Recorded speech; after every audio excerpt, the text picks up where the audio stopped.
Hi hello ನಮಸ್ತೆ welcome back to our channel ನಾನು ನನ್ನ ಶಿಶು. ಇವತ್ತಿನ ವಿಡಿಯೋದಲ್ಲಿ ನಾವು ಯಾವುದ್ರ ಬಗ್ಗೆ ನೋಡ್ಬೋದು ಅಂತ ಹೇಳಿದ್ರೆ ನನ್ನ ಮಾರ್ನಿಂಗ್ ರೂಟೀನ್ನ ನಿಮ್ಮ ಜೊತೆ ಶೇರ್ ಮಾಡ್ಕೊಳ್ತಾ ಇದ್ದೀನಿ.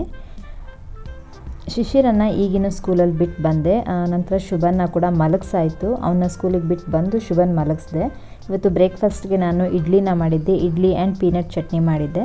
ಶುಭನಿಗೆ ಖಾರ ಹಾಕದೆ ಮಾಡಿದ್ದೆ, ಹಾಗಾಗಿ ಅವನಿಗೂ ಅದೇ ಆಯಿತು. ಇಡ್ಲಿ ದೋಸೆ ಅಂತ ಅಂದರೆ ಶುಭಂಗೆ ಅದನ್ನೇ ತಿನ್ನಿಸ್ತೀನಿ, ಬೇರೆ ಮಾಡಲಿಕ್ಕೆ ಹೋಗೋದಿಲ್ಲ. ಆ್ಯಂಡ್ ಶಿಶಿರನಿಗೂ ಕೂಡ ಇಡ್ಲಿನ ತಿನ್ನಿಸಿ ಅವನಿಗೆ ಸ್ನ್ಯಾಕ್ಗೆ ಇವತ್ತು ಬನಾನಾ ಒಂದು ಇಡ್ಲಿ ಹಾಗೂ ಪೀನಟ್ ಚಟ್ನಿನೇ ಹಾಕಿದ್ದೀನಿ ಅವನಿಗೆ ಸ್ನ್ಯಾಕ್ಗೂ ಕೂಡ. ಮಧ್ಯಾಹ್ನ ಬಂದಮೇಲೆ ಊಟ ಮಾಡ್ಕೋತಾನೆ ಅಂತ ಹೇಳಿ ಅವನಿಗೆ 11:30 ಅಷ್ಟೊತ್ತಿಗೆ ಕೊಡ್ತಾರೆ ಸ್ನ್ಯಾಕ್ ಆಗಿ ಅದನ್ನು. ನಂತರ 1:30 ಅಷ್ಟೊತ್ತಿಗೆ ಮನೆಗೆ ಬರ್ತಾನಲ್ವ, ಸೊ ಆಮೇಲೆ ಅವನಿಗೆ ಊಟನೇ ಮಾಡಿಸ್ಬಿಡ್ತೀನಿ. ಹಾಗಾಗಿ ಸಿಂಪಲ್ಲಾಗಿ ಸ್ನ್ಯಾಕ್ನ ಕೊಟ್ಟು ಕಳಿಸಿದ್ದೀನಿ. ಇಲ್ಲಿ ಶುಭ ಅವನದು ಬ್ರೇಕ್ಫಾಸ್ಟ್ ಆಗಿತ್ತಲ್ವ, ಸೊ ಹಾಗಾಗಿ ಅವನು ಕೂಡ ಮಲ್ಕೊಂಡ, ಸ್ನಾನ ಆಗಿಲ್ಲ ಅವನದು ಇನ್ನೂ. ನಂದು ಬ್ರೇಕ್ಫಾಸ್ಟ್ ಆಯಿತು. ಬ್ರೇಕ್ಫಾಸ್ಟ್ ಆಗಿಯೇ ಶುಭನ ಮಲಗಿಸಿದ್ದು ಜೂಲದಲ್ಲೇ ಹಾಕಿದ್ದೀನಿ. ಅವನು ಎದ್ದೇಳಷ್ಟರೊಳಗೆ ನನ್ನ ಮನೆ ಕ್ಲೀನಿಂಗ್ ಇರ್ಬೋದು, ಪಾತ್ರೆ ತೊಳೆಯೋದು, ಅದು ಇದು ಒಂದಷ್ಟು ಕೆಲಸ ಇರುತ್ತಲ್ವ, ಅದನ್ನು ಮುಗಿಸ್ಕೊಳ್ಳೋಣ ಅಂತ ಬಂದೆ. ಡಿಕ್ಲಟರ್ ಮಾಡಿಬಿಡ್ತೀನಿ ಫಸ್ಟ್. ಎಲ್ಲನೂ ಕೂಡ ಡಿಕ್ಲಟರ್ ಮಾಡಿಬಿಟ್ಟೆ ಅಂತ ಅಂದರೆ ಗುಡಿಸ್ಕೊಳ್ಳಿಕ್ಕೆಲ್ಲ ಈಸಿ ಆಗುತ್ತೆ. ಆ್ಯಂಡ್ ಅಫ್ಕೋರ್ಸ್ ಮಕ್ಕಳು ಅಂದಮೇಲೆ ಎಲ್ಲದನ್ನೂ ಮತ್ತೆ ತೆಗಿತಾರೆ. ನನಗೆ ಈ ಡಿಕ್ಲಟರ್ ಒಂದು ಹ್ಯಾಬಿಟ್ ಆದಂಗೆ ಆಗಿದೆ. ಮಕ್ಕಳು ತೆಗಿತಾರಂತ ಗೊತ್ತಿದ್ದೂ ಮತ್ತೆ ತೆಗೆದು ಜೋಡಿಸ್ತಾ ಇರ್ತೀವಿ. ಮತ್ತು ಶಿಶಿರ ಬಂದರೆ ಶುಭ ಮತ್ತೆ ತೆಗಿತಾನೆ ಇರ್ತಾರೆ, ವಾಟ್ ಎವರ್ ಇಟ್ ಈಸ್. ಅದನ್ನು ಎತ್ತಿಡೋದು ನನ್ನ ಕರ್ತವ್ಯ ಅಲ್ಲ, ಸೊ ಎತ್ತಿಟ್ಟಾಯಿತು. ನಂತರ ಶುಭ ಎದ್ದರೆ ಅವ್ನು ಆಟ ಆಡುವಾಗ ಯಾವುದೇ ಡಿಸ್ಟರ್ಬೆನ್ಸ್ ಇರೋದಿಲ್ಲ ನೆಲದಲ್ಲಿ. ಹಾಗಾಗಿ ನಂತರ ಇಲ್ಲಿ ಕೌಂಟರ್ ಟಾಪ್ ಎಲ್ಲ ತುಂಬ ಮೆಸ್ಸಿ ಆಗಿದ್ವು, ಇಡ್ಲಿ ಮಾಡಿದ್ದೆ ಅಲ್ವ, ಹಾಗಾಗಿ. ಆ್ಯಂಡ್ ಶಿಶಿರನ ಕಳಿಸೋ ತನಕ ಬೇರೆ ಯಾವುದೇ ಕೆಲಸ ನನ್ನ ಕೈಲಿ ಮಾಡಲಿಕ್ಕೆ ಆಗಲ್ಲ, ಇಬ್ಬರು ಮಕ್ಕಳು ಇರೋದ್ರಿಂದಾಗಿ. ಸೊ ಅವರಿಬ್ಬರೂ ಶುಭನ ಮಲಗಿಸಿ ಶಿಶಿರನ ಸ್ಕೂಲಿಗೆ ಕಳಿಸಿ ಆದಮೇಲೆ ನಾನು ಕೌಂಟರ್ ಟಾಪ್ ಎಲ್ಲನೂ ಕೂಡ ಕ್ಲೀನ್ ಮಾಡ್ಕೊಳ್ಳೋದು. ವೀಕ್ಲಿ ಒನ್ಸ್ ಡೀಪ್ ಕ್ಲೀನ್ ಮಾಡ್ಕೊಳ್ತೀನಿ. ಮಾಮೂಲಿ ಡೇಸಲ್ಲಾದರೆ ಸುಮ್ಮನೆ ಹಾಗೆ ವಿಮ್ ಜೆಲ್ ಅಥವಾ ಲೈಝಾಲ್ ಏನಾದರೂ ಹಾಕಿ ಕೌಂಟರ್ ಟಾಪ್ ಮಾತ್ರ ಕ್ಲೀನಾಗಿ ಒರೆಸಿ ತೊಳೆದಿಟ್ಕೋತೀನಿ. ಆ್ಯಂಡ್ ಗ್ಯಾಸ್ ಸ್ಟವ್ ಎಲ್ಲ ಕೂಡ ಎವ್ರಿ ಡೇ ಕ್ಲೀನ್ ಮಾಡ್ಕೋತೀವಲ್ವ, ಅದೇ ಥರನೇ ಕ್ಲೀನ್ ಮಾಡ್ಕೊಳ್ತೀನಿ. ಡೀಪ್ ಕ್ಲೀನಿಂಗ್ ಮಾತ್ರ ಸಂಡೇಸಲ್ಲಿ ಇಟ್ಕೊಂಡಿರ್ತೀನಿ. ಹಸ್ಬೆಂಡ್ ಮನೇಲಿ ಇರ್ತಾರೆ, ಸೊ ಮಕ್ಕಳು ಅವ್ರ ಹತ್ರ ಒಪ್ಪಿಸ್ಬಿಟ್ಟು ನಾನು ಡೀಪ್ ಕ್ಲೀನ್ ಮಾಡ್ಕೋತೀನಿ. ಆ್ಯಂಡ್ ನೈಟ್ ಆದಷ್ಟು ಪಾತ್ರೆನ ತೊಳೆದಿಟ್ಟಿರ್ತೀನಿ. ಅದನ್ನು ಜೋಡಿಸ್ಲಿಕ್ಕೆ ಕೂಡ ಬೆಳಗ್ಗೆ ಸಮಯ ಆಗೋದಿಲ್ಲ ನನಗೆ. ಶಿಶಿರ ಎದ್ಮೇಲೆ ಅವನ್ನ ರೆಡಿ ಮಾಡಿ, ಆ್ಯಂಡ್ ಶುಭನೂ ಜೊತೆಗೆ ಎದ್ಬಿಡ್ತಾನೆ. ನಾನು ಹೇಳ್ತಾ ಇದ್ದ ಹಾಗೆ ಶುಭ ಎದ್ಬಿಡ್ತಾನೆ, ಹಾಗಾಗಿ ಪಾತ್ರೆ ಜೋಡಿಸ್ಕೊಳ್ಳಿಕ್ಕೆ ಆಗಲ್ಲ. ಶಿಶಿರ ಸ್ಕೂಲ್ಗೆ ಹೋದ್ಮೇಲೆ ಆ್ಯಂಡ್ ಶುಭ ಮಲ್ಕೊಂಡ್ಮೇಲೆ ನಾನು ಈ ಪಾತ್ರೆ ಎಲ್ಲ ಜೋಡಿಸ್ಲಿಕ್ಕಾಗೋದು. ಅದು ಕೂಡ ಸೌಂಡ್ ಬರದೇ ಇರೋ ಹಾಗೆ ನಿಧಾನವಾಗಿ ನೋಡಿ ಜೋಡಿಸ್ಕೊತಾ ಇರಬೇಕು. ಮಧ್ಯದಲ್ಲಿ ಶುಭ ಹೇಳ್ತಾ ಇರ್ತಾನೆ, ಅವನು ಕೂಡ ಆಡಿಸ್ಕೊಂಡು ಬರ್ತಾ ಇರ್ತೀನಿ. ಈಗ ಪಾತ್ರೆನೂ ಸ್ವಲ್ಪ ಇದೆ, ಬಟ್ ಪಾತ್ರೆ ಈಗ ನಾನು ತೊಳೆಯೋಕ್ಕೆ ಹೋಗಲ್ಲ. ಈಗ ಪಾತ್ರೆ ತೊಳೆಯೋಕ್ಕೆ ಶುರು ಮಾಡಿದೆ ಅಂದರೆ ಶುಭ ಮತ್ತೆ ಎದ್ದೇಳ್ತಾನೆ, ಹಾಗಾಗಿ ಅವ್ನು ಸ್ವಲ್ಪ ಹೊತ್ತು ನಿದ್ದೆ ಮಾಡಲಿ. ನೀವು ಇದೇ ಮೊದಲು ನಮ್ಮ ಚಾನಲ್ನಲ್ಲಿ ವೀಡಿಯೋಸ್ಗಳನ್ನ ನೋಡ್ತಾ ಇರೋದಾದರೆ, ನಮ್ಮ ಚಾನಲ್ ಹೆಸರು ನಾನು ನನ್ನ ಶಿಶು ಅಂತ. ನನ್ನ ಹೆಸರು ಅನಿತಾ. ನನಗೆ 2 ಗಂಡು ಮಕ್ಕಳಿದ್ದಾರೆ, ಒಬ್ಬ ಶಿಶಿರ ಹಾಗೂ ಮತ್ತೊಬ್ಬ ಶುಭಕೃತ್ ಅಂತ. ಶಿಶಿರನಿಗೆ 4 ವರ್ಷ, ಅವನೀಗ ಮಾಂಟೆಸರಿಗೆ ಹೋಗ್ತಾ ಇದ್ದಾನೆ. ಮನೆ ಹತ್ರನೇ ಇರುವಂಥ ಒಂದು ಸ್ಕೂಲ್ಗೆ ಹಾಕಿದ್ದೀವಿ. ನಂತರ ಶುಭಕೃತ್ ಈಗ ಅವನಿಗೆ 10 ಮಂತ್ ಕಂಪ್ಲೀಟ್ ಆಗಿದೆ. ಮೊದಲು ವೀಡಿಯೋಸ್ಗಳನ್ನ ನೋಡ್ತಾ ಇರೋರಿಗಾಗಿ ಒಂದು ಸಣ್ಣ ಕಿರು ಪರಿಚಯ ಅಷ್ಟೇ. ಇಲ್ಲಿ ಗ್ಯಾಸ್ ಸ್ಟವ್ ಎಲ್ಲ ನೀಟಾಗಿ ಕ್ಲೀನ್ ಮಾಡ್ಕೊಂಡು ಒರೆಸ್ಕೊಳ್ತಾ ಇದ್ದೀನಿ. ವೀಕ್ಲಿ ಒನ್ಸ್ ಡೀಪ್ ಕ್ಲೀನ್ ಮಾಡಿರ್ತೀನಲ್ವ, ಆ್ಯಂಡ್ ಡೈಲಿ ಒರೆಸ್ತಾ ಇರೋದ್ರಿಂದಾಗಿ ಅಷ್ಟಾಗಿ ಗಲೀಜು ಆಗಿಲ್ಲ. ಸೊ ಹಾಗೆ ಸುಮ್ಮನೆ ಲೈಝಾಲ್ ಹಾಕಿ ಒರೆಸ್ಕೊಳ್ತಾ ಇದ್ದೀನಿ ಅಷ್ಟೇ. ನನಗೆ ಇದನ್ನು ಕ್ಲೀನ್ ಮಾಡ್ಕೊಳ್ಳೋದೆ ನೆಕ್ಸ್ಟ್ ಲಂಚ್ ಪ್ರಿಪೇರ್ ಮಾಡಲಿಕ್ಕೆ ಮನಸ್ಸು ಆಗೋದೇ ಇಲ್ಲ. ಹಾಗಾಗಿ ಫಸ್ಟ್ ಇದನ್ನು ಕ್ಲೀನ್ ಮಾಡ್ಕೊಂಡು ಬಿಡ್ತೀನಿ. ಅದರಲ್ಲೂ ನೀರು ದೋಸೆ ಎಲ್ಲ ಮಾಡೋಕ್ಕೆ ಹಿಡಿದೆ ಅಂತಂದರೆ ಎಲ್ಲ ಸಿಡ್ದಿರುತ್ತೆ, ಹಾಗಾಗಿ ಅದಂತೂ ನೀರು ದೋಸೆ ಉಯ್ದಾದ ತಕ್ಷಣವೇ ಒರೆಸ್ಬಿಡ್ತೀನಿ. ಬಟ್ ಇವತ್ತು ಇಡ್ಲಿ ಅಲ್ವಾ, ಅಷ್ಟಾಗಿ ಮೆಸ್ಸಿ ಆಗಿಲ್ಲ, ಸೊ ಹಾಗೆ ಮೇಲೆ ಹಾಗೆ ಒರೆಸ್ಕೊಳ್ತಾ ಇದ್ದೀನಿ ಅಷ್ಟೇ.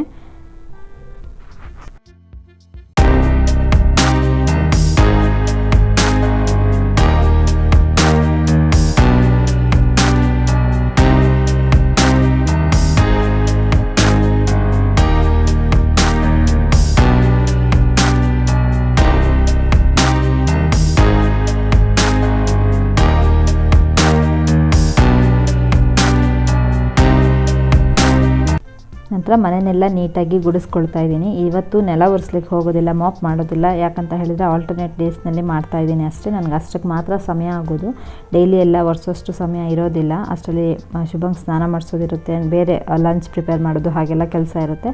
ಹಾಗಾಗಿ ಆಲ್ಟರ್ನೇಟ್ ಡೇಸ್ನಲ್ಲಿ ಮಾಪ್ ಮಾಡ್ಕೊಳ್ತೀನಿ ಅಷ್ಟೇ. ಮನೆ ಕೂಡ ಅಷ್ಟಾಗಿ ಗಲೀಜಾಗಿರಲ್ಲ. ಒಂದು ವೇಳೆ ತುಂಬ ಗಲೀಜಾಗಿತ್ತು ಅಂತ ಅಂದರೆ ಆವತ್ತಿನ ದಿನ ಮಾಪ್ ಮಾಡ್ಕೊಳ್ತೀನಿ.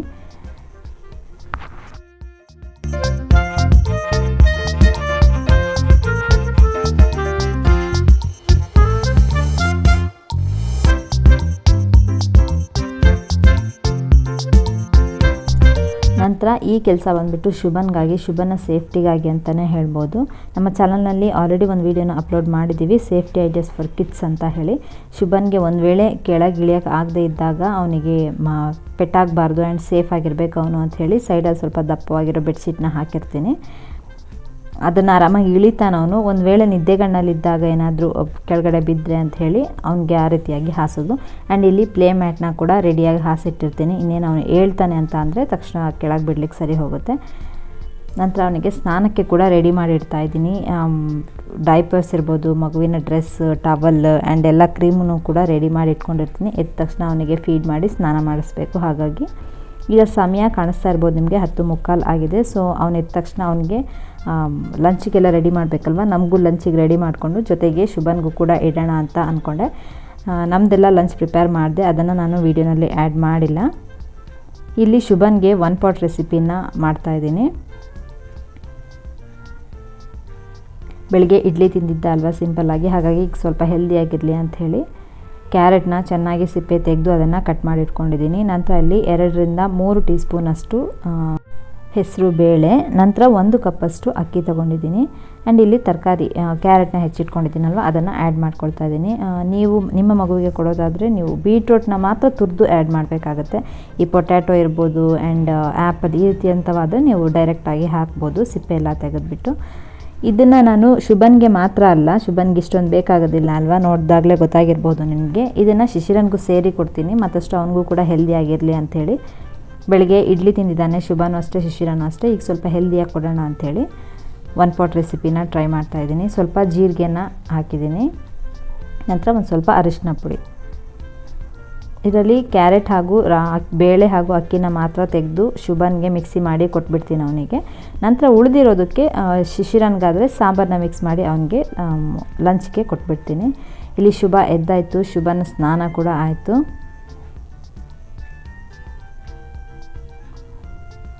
ಸ್ನಾನ ಆದ ನಂತರ ಅವನಿಗೆ ಹೀಗೆ ನೀಟಾಗಿ ಒರೆಸ್ತಾ ಇದ್ದೀನಿ. ಸೊ ಅವನ್ನ ಡಿಸ್ಟ್ರ್ಯಾಕ್ಟ್ ಮಾಡಲಿಕ್ಕೋಸ್ಕರ ನಾನು ಕೈಗೆ ಆ ಕ್ರೀಮ್ ಕೊಟ್ಟಿರೋದು.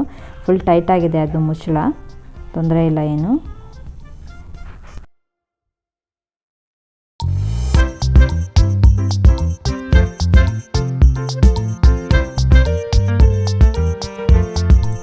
ನಂತರ ಅವನಿಗೆ ಬೇಬಿ ಕ್ರೀಮ್ಸ್, ನಾನು ಆಲ್ರೆಡಿ ಹೇಳಿದ್ದೀನಲ್ವ, ನಾನು ಶಿಶಿರನ್ಗಾಗಲಿ ಶುಭನ್ಗಾಗಲಿ ಹಿಮಾಲಯ ಬೇಬಿ ಕ್ರೀಮ್ಸನ್ನೇ ಯೂಸ್ ಮಾಡಿರೋದು.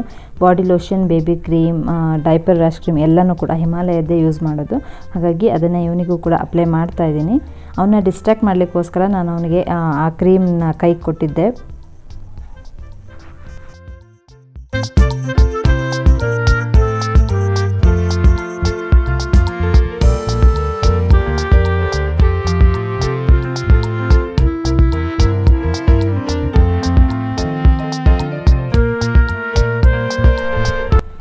ಶಿಶುಗಳಿಗೆ ಪೌಡರ್ನ ಯೂಸ್ ಮಾಡಬಾರ್ದು ಅಂತ ನಾನೇ ಒಂದು ಚಾನಲ್ನಲ್ಲಿ ಹೇಳಿ ನಾನೇ ಹಚ್ತಾ ಇದ್ದೀನಿ ಅಂತ ಅಂದ್ಕೊಳ್ಬೇಡಿ. ಕಣ್ಕಪ್ಪಿಟ್ಟಿದ್ದೆ ಅಲ್ವಾ, ಸೊ ಅದನ್ನು ನಾನು ಒರೆಸ್ಕೊಳ್ಬಾರ್ದು ಅಂತ ಸೇಫಾಗಿ ಅವನಿಗೆ ಕಣ್ಣು ಮೂಗಿಗೆ ಬೀಳದೇ ಇರೋ ಹಾಗೆ ಸ್ವಲ್ಪ ಮಾತ್ರ ಪೌಡರ್ನ ಹಚ್ಚಿದ್ದೀನಿ. ನಂತರ ಶಿಶಿರನ್ಗಾಗಲಿ ಶುಭನ್ಗಾಗಲಿ ನಾನು ಇದೇ ವಿಟಮಿನ್ ಡ್ರಾಪ್ಸನ್ನು ಕೊಟ್ಟಿದ್ದು, ವಿಟಮಿನ್ ಡಿ ಡ್ರಾಪ್ಸ್. ಇದು ನನಗೆ ಪೀಡಿಯಾಟ್ರಿಷಿಯನ್ ರೆಕಮೆಂಡ್ ಮಾಡಿದ್ದು. ಹಾಗಾಗಿ ನೋವಾ D3 ಅನ್ನೋ ವಿಟಮಿನ್ ಡ್ರಾಪ್ಸನ್ನು ಅವನಿಗೆ ಕೊಡ್ತಾಯಿದ್ದೆ. ನೀವು ಬೇರೆದು ಕೊಡ್ತಾಯಿದ್ರೆ ಕೂಡ ಅಡ್ಡಿ ಇಲ್ಲ, ಕೊಡಬಹುದು. ನೀವಿನ್ನೂ ಕೊಡ್ತಾ ಇಲ್ಲ ಅಂತಂದರೆ ನೋವಾ D3 ಡ್ರಾಪ್ಸನ್ನು ನೀವು ಕೊಡ್ಬೋದು. 1 ಇಯರ್ ತನಕ ಕಡ್ಡಾಯವಾಗಿ ನಿಮ್ಮ ಮಕ್ಕಳಿಗೆ ನೀವು ವಿಟಮಿನ್ ಡಿ ಡ್ರಾಪ್ಸನ್ನು ಕೊಡಲೇಬೇಕು. ನೀವಿನ್ನೂ ಕೊಡ್ತಾ ಇಲ್ಲ ಅಂತ ಹೇಳಿದ್ರೆ ಪೀಡಿಯಾಟ್ರಿಷಿಯನ್ನ ಕನ್ಸಲ್ಟ್ ಮಾಡಿ ಅವ್ರು ಹೇಳುವಂಥ ಡ್ರಾಪ್ಸನ್ನು ಕೂಡ ನೀವು ಕೊಡಬಹುದು. ಇಲ್ಲಿ ಶುಭನ್ಗೆ ಫುಡ್ ರೆಡಿಯಾಗಿದೆ, ಚೆನ್ನಾಗಿ ಬೆಂದಿದೆ ಇದು. ನೀವು ನಿಮ್ಮ ಮಗುವಿಗೆ ಮಾತ್ರ ಮಾಡೋದಾದರೆ ಸ್ವಲ್ಪ ನೀರನ್ನು ಜಾಸ್ತಿ ಇಡಿ. ನಾನು ಶಿಶಿರನಿಗೂ ಕೊಡಬೇಕಲ್ವ, ಹಾಗಾಗಿ ತುಂಬ ನೀರು ಇಡಲಿಲ್ಲ. ಇದರಲ್ಲಿ ಸ್ವಲ್ಪ ಪ್ರಮಾಣದಲ್ಲಿ ಶುಭನ್ಗೆ ತೊಗೊಂಡು ಅದನ್ನು ಅವನಿಗೆ ಮಿಕ್ಸಿಯಲ್ಲಿ ಸ್ವಲ್ಪ ಪಲ್ಸ್ ಮೋಡಲ್ಲಿ ಅವನಿಗೆ ರುಬ್ತೀನಿ ಅಷ್ಟೇ. ತುಂಬ ನೈಸಾಗಿ ರುಬ್ಲಿಕ್ಕೆ ಹೋಗಲ್ಲ, ಬಿಕಾಸ್ ಅವನಿಗೆ 10 ಮಂತ್ ಕಂಪ್ಲೀಟ್ ಆಗ್ತಾ ಬಂತಲ್ವ. ಹಾಗಾಗಿ ನೀವು 1 ವರ್ಷದೊಳಗಿನ ಮಗುವಿಗೆ ಕೊಡೋದಾದರೆ ಉಪ್ಪು ಇರ್ಬೋದು, ಸಕ್ಕರೆ ಏನನ್ನು ಆ್ಯಡ್ ಮಾಡಬೇಡಿ. ಇದರಲ್ಲಿ ಇರುವಂಥ ಟೇಸ್ಟೇ ಮಗುವಿಗೆ ಸಾಕಾಗುತ್ತೆ. ಬೇಕಿದ್ರೆ ಸ್ವಲ್ಪ ತುಪ್ಪನ ನೀವು ಆ್ಯಡ್ ಮಾಡ್ಕೊಳ್ಬೋದು. ಜೊತೆಗೆ ನೀರು ತೊಗೊಂಡಿದ್ದೀನಿ. ಅವನಿಗೆ ಯಾವಾಗಲೂ ಜೀರಿಗೆ ನೀರನ್ನ ಕೊಡ್ತಾ ಇದ್ದೆ, ಬಟ್ ಇದರಲ್ಲಿ ನಾನು ಕುಕ್ಕಿಂಗಾಗಿ ಜೀರಿಗೆನ ಆ್ಯಡ್ ಮಾಡಿದ್ದೀನಲ್ವ, ಹಾಗಾಗಿ ನಾರ್ಮಲ್ ವಾಟರ್ನೇ ತೊಗೊಂಡಿದ್ದೀನಿ. ಬೌಲಲ್ಲಿ ತಂದಿದ್ದು ಅಷ್ಟನ್ನು ಅವ್ನು ಫಿನಿಷ್ ಮಾಡ್ತಾನ ಅಂತ ಕೇಳಿದ್ರೆ ಖಂಡಿತನೂ ಒಮ್ಮೊಮ್ಮೆ ತಿಂತಾನೆ, ಒಮ್ಮೊಮ್ಮೆ ತಿನ್ನೋದಿಲ್ಲ ಅವನು. ನಾನು ಕೂಡ ತುಂಬ ಫೋರ್ಸ್ ಮಾಡಲಿಕ್ಕೆ ಹೋಗೋದಿಲ್ಲ. ಅವನಿಗೆ ಫಿಲ್ ಅನಿಸೋ ತನಕ ಅವ್ನು ತಿಂತಾನೆ. ಅದಾದಮೇಲೆ 1 ತುತ್ತು 2 ತುತ್ತು ಸ್ವಲ್ಪ ಫೋರ್ಸ್ ಮಾಡ್ತೀನಿ. ಹಾಗಿದ್ದು ಅವನೇನು ತಿನ್ನಲಿಲ್ಲ ಅಂತ ಅಂದರೆ ಅಷ್ಟಕ್ಕೆ ಸ್ಟಾಪ್ ಮಾಡ್ಕೋತೀನಿ. ಬಿಕಾಸ್ ನಾನು ಬ್ರೆಸ್ಟ್ ಫೀಡ್ ಕೂಡ ಮಾಡ್ತಾ ಇದ್ದೀನಲ್ವ, ಒಂದು ವೇಳೆ ಬ್ಯಾಲೆನ್ಸ್ ಇದ್ದರೆ ಅವನು ಅದರಲ್ಲಿ ಫಿಲ್ ಮಾಡ್ಕೊಳ್ತಾನೆ ಅಂತ.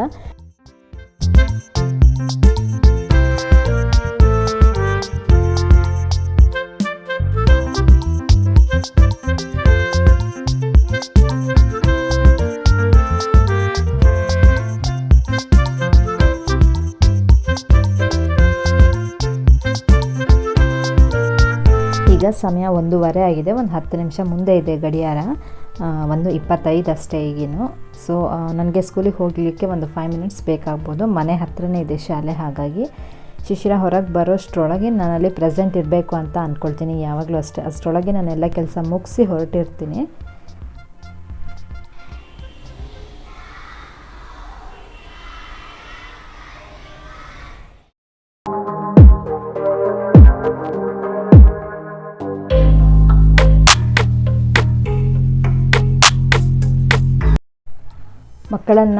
ಮಕ್ಕಳ ಸುರಕ್ಷತೆಗಾಗಿ ಅಂತಲೇ ಒಂದು ರೂಲ್ಸನ್ನು ಫಾಲೋ ಮಾಡ್ತಾ ಇದ್ದಾರೆ. ಏನು ಅಂತ ಹೇಳಿದರೆ, ಮಗುವಿನ ತಂದೆ ತಾಯಿ ಬಂದರೆ ಮಾತ್ರ ಮಗುವನ್ನು ಕಳಿಸೋದು. ಹಾಗಿಲ್ಲದೆ ಬೇರೆ ಯಾರಾದರೂ ಬಂದರೆ ನಮಗೆ ಫೋನ್ ಮಾಡಿ ಕನ್ಫರ್ಮ್ ಮಾಡಿಕೊಂಡು ಮಗುವನ್ನು ಕಳಿಸ್ಬೇಕಾ ಬೇಡವಾ ಅನ್ನೋದನ್ನು ಕನ್ಫರ್ಮ್ ಮಾಡಿಕೊಂಡು ನಂತರನೇ ಮಗುವನ್ನು ಕಳಿಸ್ತಾರೆ. ಅಜ್ಜಿ ತಾತ, ಅತ್ತೆ ಮಾವ, ಚಿಕ್ಕಪ್ಪ ಚಿಕ್ಕಮ್ಮ ಹಾಗೆ ಯಾರಾದರೂ ಬಂದರೆ ನಮಗೆ ಫೋನ್ ಮಾಡಿ ಕನ್ಫರ್ಮ್ ಮಾಡಿಕೊಂಡು ಮಗುವನ್ನು ಕಳಿಸೋದು.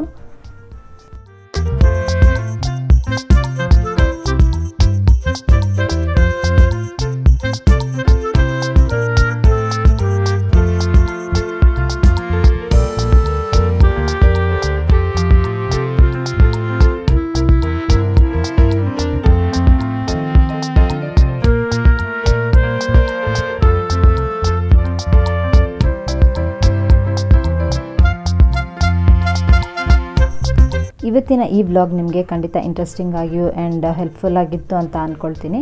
ಇದೇ ರೀತಿಯಾದಂತಹ ಮತ್ತೊಂದು ವ್ಲಾಗ್ನಲ್ಲಿ ನಾನು ನಿಮ್ಮನ್ನು ಭೇಟಿಯಾಗ್ತೀನಿ. ನಿಮಗೆ ಈ ವಿಡಿಯೋ ಇಷ್ಟ ಆಗಿದ್ದರೆ, ಏನಾದರೂ ಅನಿಸಿಕೆ ಅಭಿಪ್ರಾಯಗಳನ್ನ ತಿಳಿಸ್ಬೇಕಿದ್ರೆ ಕೆಳಗಡೆ ಕಮೆಂಟ್ ಸೆಕ್ಷನ್ನಲ್ಲಿ ತಿಳಿಸ್ಬೋದು. ಲೈಕ್ ಆ್ಯಂಡ್ ಶೇರ್ ಮಾಡಿ ಆ್ಯಂಡ್ ಮರಿದೇನೆ ನಮ್ಮ ಚಾನಲ್ನ ಸಬ್ಸ್ಕ್ರೈಬ್ ಮಾಡ್ಕೊಳ್ಳಿ. Thank you so much for watching. Bye.